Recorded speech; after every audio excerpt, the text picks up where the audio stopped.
Hello everyone, welcome back to Gyan Aarti. Today we are going to start off with chapter number 1 of class 6 geography, the earth in a solar system.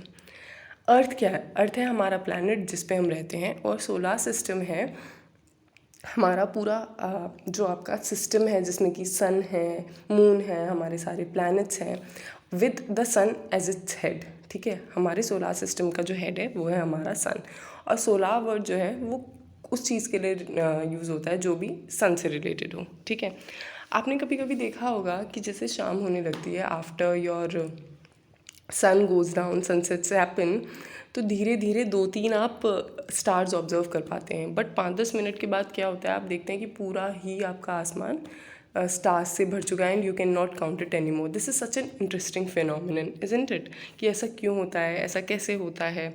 ठीक है, और इसके साथ साथ आप अलग अलग दिन अलग अलग तरीके का मून देखते होंगे. किसी दिन जो है मून बहुत छोटा है, किसी दिन बहुत बड़ा हो गया, किसी दिन सेमी सर्कल हो गया. ठीक है, बट एक हायरार्की में चलता है, जैसे छोटे से बड़े से बड़े से बड़ा, फिर बड़ा, फिर बड़ा. राइट, ये ऐसे चलता है, फिर और छोटा होता है, छोटा होता है. राइट, तो ये है, ऐसे होता है. अब ये जो होता है, you can see the full moon only once in about a month time. आप जो पूरा जो चांद होता है ना, पूरा गोला, वो सिर्फ एक बार देख सकते हैं एक महीने में. It is full moon night और पूर्णिमा.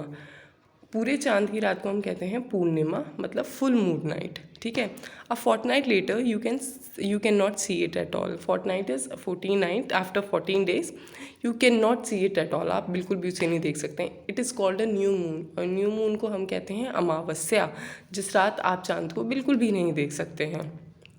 उस रात अगर क्लाउड्स वगैरह ना हो तो आप स्काई को बिल्कुल क्लियर देख सकते हैं. ठीक है, do you wonder why can't we see the moon and all those bright tiny objects during the day time. देखिए, जब मैं छोटी थी तो मुझे लगता था जब सूरज आता है ना, जब सुबह होती है, सूरज आता है, तो बाकी सब चले जाते हैं. ठीक है, बट ऐसा नहीं होता है, सब वहीं रहते हैं, सब आसमान में ही रहते हैं. बट कभी भी आपने देखा होगा, कभी भी कोई ब्राइटर लाइट जो होती है ना, वो आपकी जो कम लाइट होती है, मंदी लाइट होती है, उसे दबा देती है. तो यही इस केस में होता है कि सन की लाइट इतनी ब्राइट होती है कि वो स्टार्स और मून को वो दबा देती है. ठीक है, इस वजह से हम इन्हें रात को नहीं देख पाते हैं. Now what is celestial bodies? The sun, the moon and all object shining in the night sky are called celestial bodies. जो भी हम यहाँ से अपनी पृथ्वी से ऊपर देख पा रहे हैं, हमारे प्लैनेट में जो भी है ना, हमारी ये सोलार सिस्टम में जो भी है अलॉन्ग विद द सन, इन्हें हम कहते हैं कैलिस्ट्रल बॉडीज. ठीक है, जो भी आपके यूनिवर्स में प्रेजेंट है. Some celestial bodies are very big and hot. कुछ कैलिस्ट्रल बॉडीज़ होती हैं काफ़ी बड़ी होती हैं और बहुत गर्म होती हैं. They are made up of gases, और उनके पास अपनी लाइट और अपनी हीट होती है. ठीक है, और ऐसी बॉडीज़, ऐसी कैलिस्ट्रल बॉडीज़ को हम कहते हैं स्टार्स, और ऐसा ही एक स्टार है हमारा सन. तो हम याद रखेंगे that sun, if the statement comes true or false, the sun is a star. Yes, sun is a star. Okay, countless twinkling stars in the night sky are similar to the sun, but we do not feel their heat or light, and they look so tiny because they are very far away from us. आप कभी भी देखिएगा, जो चीज़ जितनी दूर होती है ना, वो उतनी छोटी लगने लगती है, और जितने पास होती है उतनी बड़ी लगने लगती है. ठीक है, प्लस जितनी दूर होगी उसकी उतनी लाइट और उसका उतनी हीट हमें कम फील होगी. इसी वजह से जो हमारे स्टार्स होते हैं, हमें उनकी लाइट और हीट बहुत कम फील होती है. राइट, हालांकि उनमें भी होती है लाइट, उनमें भी हीट होती है, बट सन से वैसे भी कम होती है, और वो सन से इतनी, सन भी हमसे काफ़ी दूर है, लेकिन स्टार्स हमसे और भी ज़्यादा दूर हैं. ठीक है, you must have notice that all objects look smaller when they are from a distance. True, we studied about it. अब आप एक लड़की को देखिए, ये नॉर्थ स्टार की तरफ देख रही है. नॉर्थ स्टार जो है उसे हम पोल स्टार भी कहते हैं. तो पुराने ज़माने में, एंशिएंट टाइम्स में क्या होता था, जब कंपास वगैरह नहीं थे, जब टेक्नोलॉजी नहीं थी, तो लोग नॉर्थ स्टार को देख के पोजीशन डिटरमाइन करते थे. पोजीशन डिटरमाइन करने का मतलब ये हुआ कि नॉर्थ स्टार को देख के लोग ये डिसाइड करते थे कि ये नॉर्थ स्टार हमेशा नॉर्थ डायरेक्शन में होता है. ठीक है, तो साउथ ऑपोजिट डायरेक्शन में होगी, साउथ डायरेक्शन, और वेस्ट लेफ्ट डायरेक्शन में होगी. ठीक है, और ईस्ट आपकी राइट डायरेक्शन में होगी. ठीक है, तो ऐसे ही राइट हैंड पे होगी. तो इस तरीके से लोग अपनी पुराने ज़माने में जो भी डायरेक्शन थी वो डिफ़ाइन कर लेते थे, वो डिसाइड कर लेते थे. ठीक है, While watching the night sky, you may have noticed different pattern formed by different group of stars. अब जब रात को आपने देखा होगा कुछ स्टार्स कुछ शेप बना रहे हैं, बट आपको समझ में नहीं आ रहा, बट हाँ कुछ इंटरमिंगलिंग है इनके बीच में। तो इन्हें ग्रुप ऑफ स्टार्स को जो सर्टेन शेप बनाते हैं उन्हें हम कहते हैं कॉन्स्टेलेशंस। और अर्सा मेजर और big bear is one such constellation. ठीक है, जो अर्सा मेजर है या अर्सा मेजर को हम बिग बियर भी कहते हैं, वो एक तरीके की कॉन्स्टेलेशन है। और इस कॉन्स्टेलेशन में सबसे इजीली रिकॉग्नाइजेबल जो वो है ना, जो इसका पार्ट है, वो है सप्तऋषि। सप्तऋषि का मतलब होता है 7 सेजेस। सप्त का मतलब होता है 7 और सेजेस का मतलब होता है ऋषि। ठीक है, तो ये 7 स्टार्स का होता है, सप्तऋषि 7 स्टार्स का होता है, और ये पार्ट है हमारे अर्सा मेजर कॉन्स्टेलेशन का, याद रखिएगा। ये पोल स्टार वाला मैंने समझा दिया। अब देखिए, कुछ कैलेस्ट्रल बॉडीज़ ऐसी होती हैं जिनके पास अपना ना तो हीट होती है ना अपनी लाइट होती है, और and they are driven by the light of the sun. उन्हें सन जो है हीट और एनर्जी और लाइट देती है, और उनका काम उसी से चलता है। तो ऐसे जो स्टार्स होते हैं उन्हें हम कहते हैं planet, and earth is one such planet. ठीक है, ये आप याद रखेंगे। और अर्थ जो सन है, हमारा नियरेस्ट स्टार कौन सा है? सबसे पहली चीज़, हमारा नियरेस्ट स्टार है सन। तो ये याद रखिएगा that the sun is a star and the nearest star is sun. Okay, sorry, the moon that we see in the sky is a satellite. True. अच्छा, एक बात बताती हूँ मैं आपको आज कि जब भी हम सैटेलाइट का नाम सुनते हैं ना, तो हमें ये लगता है कि अच्छा वो जो हम रॉकेट से भेजते हैं जो अर्थ के अराउंड घूमती है। नहीं, सैटेलाइट वो भी सैटेलाइट होती है, बट वो मैन मेड सैटेलाइट है।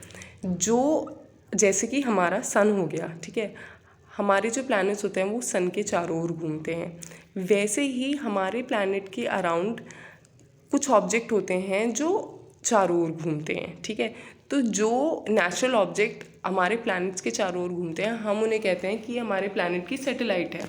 और मून हमारे प्लैनेट, हमारे अर्थ की सैटेलाइट है, और हमारे पास सिर्फ एक मून है। कुछ तो ऐसे भी प्लैनेट्स हैं जिनके पास 82 मून है। ठीक है, तो ये आप याद रखेंगे। अब देखिए, यहाँ पे है the solar system. Solar system में क्या क्या आता है? सन, हमारे 8 प्लैनेट्स, हमारी satellite, and some of the celestial bodies known as asteroids and meteoroids. इसके बारे में हम पढ़ेंगे कि ये क्या होते हैं। अब ये देखिए, ये है हमारा पूरा डायग्राम कि कौन सा प्लैनेट कहाँ प्लेस्ड है। ये देखिए, जो लाइंस है ना, ये ऑर्बिट है। इस ऑर्बिट के अराउंड जो प्लैनेट है, जो रिस्पेक्टिव प्लैनेट है, वो सन के चक्कर लगाता है। सबसे पहले है मर्करी, फिर है वीनस, फिर है अर्थ, फिर है मार्स, फिर है एस्टेरॉयड बेल्ट। देखिए, तो एस्टेरॉयड बेल्ट क्या है ना, कि ये मार्स और जुपिटर प्लैनेट के बीच में ये एक बेल्ट है, और ये माना जाता है कि कोई प्लैनेट बहुत पहले टूट गया था, ये उसके टुकड़े हैं और ये सन के अराउंड रिवॉल्व करते हैं। ठीक है, फिर जुपिटर के बाद आता है आपका सैटर्न, फिर आता है यूरेनस, और लास्ट में आपका आता है नेपच्यून। ठीक है, नाउ द सन, जो सन है ना, वो सोलार सिस्टम का हेड है। It is the centre of the solar system because every planet, everything revolves around the sun. It is huge and made up of extremely hot gases. It provides the pulling force that binds the solar system. देखिए, 2 तरीके की force होती हैं, एक होती है pulling force, एक होती है पुशिंग फोर्स। पुलिंग फोर्स का मतलब ये होता है जो इकट्ठे अपनी तरफ खींचती है। ठीक है, और पुशिंग फोर्स का मतलब ये होता है जो दूर दूर दूर भगाती है। ठीक है, तो नॉर्मल सी बात है, जब एक तरफ खींचेंगे तो ही बंध के रहेगा पूरा सोलार सिस्टम। तो ये काम जो होता है, ये एनर्जी सोलार सिस्टम प्रोवाइड करती है। The sun is the ultimate source of heat and light for the solar system, but that tremendous heat is not felt. देखिए, सन है तो बहुत ज़्यादा गर्म, बट इतनी गर्मी भी हमें इस वजह से महसूस नहीं होती है, क्योंकि सन हमारे प्लैनेट से काफ़ी ज़्यादा दूर है। अब हम प्लैनेट्स आ गए हमारे। ठीक है, तो 8 प्लैनेट हैं, हम इन्हें याद कैसे करें? तो एक लाइन है जो बॉक्स में दी हुई है, माई very efficient mother just served us nuts. तो इसका जो पहला वर्ड है ना, वो निकाल के रख लो। एम से मर्करी, वी से वीनस, ई से अर्थ, एम से मार्स, जे से जुपिटर, एस से सैटर्न, यू से यूरेनस, और एन से नेपच्यून। ठीक है, so my very efficient mother just served us nuts. और ये जो प्लैनेट्स होते हैं, 8 प्लैनेट जो होते हैं, ये सन के अराउंड एक ऑर्बिट में घूमते हैं। ठीक है, फिक्स्ड पाथ होता है उनका, और ये फिक्स्ड पाथ जो है वो इलोंगेटेड होता है, और इस फिक्स्ड इलोंगेटेड पाथ को हम कहते हैं ऑर्बिट। तो every planet revolves around the sun on its elongated fixed path which is known as orbit or their orbits. Mercury जो है वो सबसे नियरेस्ट है सन के और वो सिर्फ 88 डेज लेता है to revolve around the sun, to revolve around its orbit, ठीक है। वीनस इम्पॉर्टेंट है हमारे लिए क्योंकि हम वीनस को कहते हैं कि अर्थ का ट्विन है। ट्विन का मतलब समझते हैं, एक जैसा, एक साथ पैदा हुआ या एक जैसा, कि इन दोनों की तो हरकतें भी एक जैसी हैं तो ट्विन होने चाहिए, क्योंकि बहुत सारी चीज़ें हैं वीनस में जो अर्थ के एटमॉस्फेयर से मैच करती हैं। बिल्कुल नहीं बट काफ़ी हद तक। कुछ टाइम पहले तक 2006 तक क्या था कि जो प्लूटो था हम उसे भी एक प्लैनेट मानते थे, बट फिर एक डिसीजन लिया गया इंटरनेशनल एस्ट्रोनॉमिकल यूनियन का कि प्लूटो को ड्वार्फ प्लैनेट मानेंगे, ठीक है। ड्वार्फ प्लैनेट, ड्वार्फ का मतलब आपने सुना होगा बोना कहते हैं हिंदी में अगर मैं बोलूँ तो, ठीक है। बहुत छोटा प्लैनेट है तो हम उसे अब ड्वार्फ प्लैनेट मानेंगे, एक स्टैंडर्ड प्लैनेट नहीं मानेंगे। द अर्थ हमारी प्लैनेट है, ठीक है, and it is third nearest planet to the sun. सबसे पहले हमारा कौन सा था? मर्करी, फिर वीनस, फिर थर्ड हमारा कौन था? हमारा था अर्थ, ठीक है। अर्थ हमारा प्लैनेट है and it is fifth largest planet. देखिए ये सन से तीसरी पोजीशन पे है और कितना बड़ा है ये? फिफ्थ लार्जेस्ट है हमारे सारे प्लैनेट्स में, फ्रॉम ऑल द प्लैनेट्स। और अर्थ की शेप क्या है? लोग कहते हैं स्फेयर है, अंडे जैसी है, नहीं, अर्थ की शेप को हम कहते हैं जियोइड। ये हमेशा याद रखिएगा, geoid is the shape of the earth, okay. क्योंकि क्या होता है कि अर्थ जो है ना पूरी गोल नहीं है, जो पोल्स हैं वहाँ पे वो फ्लैट हो जाती है, ठीक है। It flatten at the poles. Conditions favorable to support life and probably found only on earth. देखिए जो कंडीशन फेवरेबल है ना लाइफ के लिए वो सिर्फ अर्थ पे ही मिलती हैं। इसी वजह से अभी तक लाइफ सिर्फ अर्थ पे ही डिस्कवर करी गई है। हमारी ऑक्सीजन हो गई, न्यूट्रिएंट्स हो गए, न्यूट्रिएंट गिविंग प्लांट्स हो गए, सारे फिनोमिनन हो गए जिसकी वजह से लाइफ रन कर रही है, वो सिर्फ हमारी अर्थ पे ही मिलती है। और अगर आप बाहर से कभी देखेंगे ना तो आपको लगेगा कि बाहर से एज एन मतलब कभी मून, आप में से कोई अगर जाएगा, कभी मून पे जाएगा, एक्सपेडिशंस पे जाएगा, ठीक है, तो you will see from distance कि बाहर से Earth looks like blue, it looks blue. Why? Because हमारा जो 2/3 सरफेस है ना वो पानी से ही है, ओशन से ही घिरा हुआ है, तो Earth appears to be blue. This is the reason why Earth is known as a blue planet. और आप याद रखेंगे that Neil Armstrong was the first man to step on the surface of the moon on 20 July 1969। आप ये याद रखना, ठीक है। तो पहला बंदा कौन था जो मून पे जिसने लैंड किया था? यूएस का बंदा था नील आर्मस्ट्रॉन्ग, ठीक है। द मून, अब मून क्या है? मून हमारे अर्थ की सैटेलाइट है। अर्थ सन के चारों ओर चक्कर लगाती है और मून अर्थ के चारों ओर चक्कर लगाता है। और हमारे अर्थ की सिर्फ एक ही सैटेलाइट है, बाकी प्लैनेट्स की कुछ की बहुत ज़्यादा 82 भी हैं, बट हमारी तो एक ही है। और इसका डायामीटर जो है ना, रेडियस डायामीटर तो आपने पढ़ा होगा, डायामीटर भी अर्थ के 1/4 है, ठीक है, क्वार्टर है। तो इसका मतलब मून काफ़ी छोटा भी है। इट अपीयर सो बिग, देखिए, लेकिन कभी भी आप देखना कि मून हमें फिर भी काफ़ी बड़ा लगता है। द रीज़न इज़ क्योंकि as compare to other stars moon हमारे अर्थ के पास है, इस वजह से वो हमें थोड़ा ज़्यादा बड़ा लगता है, ठीक है। और मून अराउंड 27 डेज़ में हमारी अर्थ के चक्कर लगा लेता है। It takes exactly the same time to complete one spin. As a result, only one side of the moon is visible to us on the earth. हमें ये याद रखिएगा कि अर्थ की ना वो मून की सिर्फ एक साइड ही विजिबल रहती है। The moon does not have conditions favorable for life. It has mountains, plains and depression on surface. They cast shadow on the moon surface. Look at the full moon and observe these shadows. कभी भी देखिएगा जब full moon होता है ना तो वो जो माउंटेन्स वगैरह होते हैं बिल्कुल क्लियर नहीं दिखते हैं, बट वो शैडो कास्ट करते हैं, ठीक है। It is observable. और याद रखिएगा अगर ये क्वेश्चन आ जाए कि क्या मून पे माउंटेन्स हैं, so yes there are mountains on the moon. What are asteroids? मैंने बता ही दिया था कि ये ये टाइनी बॉडीज़ हैं जो सन के अराउंड चक्कर लगाती हैं, इसे हम एस्टेरॉइड कहते हैं। और ये मार्स और जुपिटर के बीच में मिलती हैं। और साइंटिस्ट का ये मानना है कि कोई प्लैनेट था जो टूट गया था, ये उसका पार्ट है, ठीक है।